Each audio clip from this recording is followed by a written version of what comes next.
51 ministries in the central government all deal with digital direct benefit transfers. And how much would you, I don't know if anyone can make a guesstimate, nearly 450 billion rupees dollars have been transferred, dollar equivalent, have been transferred through the digital direct benefit transfer mode. And this in the last 8 years, cumulatively. So what? Big deal for me, because 40 billion US dollars have been saved from pilferage in these 8 years. And as a finance minister, I need to stop the pilferage. I need to make sure every taxpayer's rupee is spent properly, accounted properly. I cannot have pilferages taking over and then we are saying I need more money. When the departments want more money, finance ministry's business is to raise money and not lose money. This digital experience of India is a superb lesson in cutting down pilferage, fraudulent transactions, and ghost account holders have all been eliminated from the system. So that's what is giving me a big advantage in being responsible about taxpayers' money. That's one. Second, today it doesn't stop there.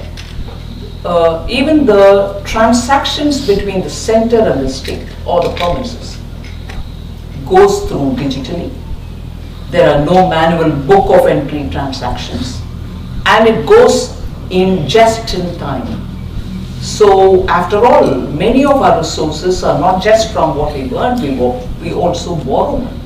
So when the resources are being shared with the center and state, I can't park money somewhere but keep paying the interest for it, having borrowed the money in the first place. So what this digitalization has done for me is to efficiently use every rupee. We've created a single nodal account system through which every money which goes to the state is through that account, and just in time when you say I'm ready to launch this project, the province gets the money from the center. No delay, but at the same time no parking it and helplessly paying rent or interest over it. So digital helps me in that way as well. But more importantly for the end consumer, the citizen, because this digital footprint is very clear now, you have banks credit rating them. Even small ticket loans are now getting done because the digital footprint is available.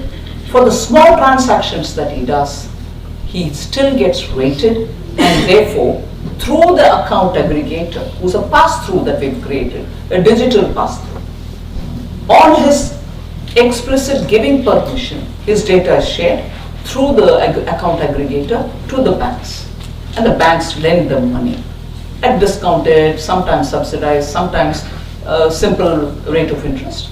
So his business prospects have increased because his digital footprint is very clearly before him. And in this, if my numbers are right, 90 million people are using this account aggregator pass-through to get their small ticket loans from banks. Now, therefore, when you're talking of the robustness of today's India's economy, it is because of these small things that are coming through, which is because of the government's public expenditure in creating a digital network. Of course, now you know the story of UPI, I don't need to say, the QR code and everything else. The Reserve Bank of India has come up with a unified lending interface. If unified payment interface is the UPI, which the NPCI can take credit for, Reserve Bank of India has now come with a digital unified lending interface. So even lending becomes all smooth, friction-free, based on all the data which is already available. Look at the scale of impact which is reaching down to the people.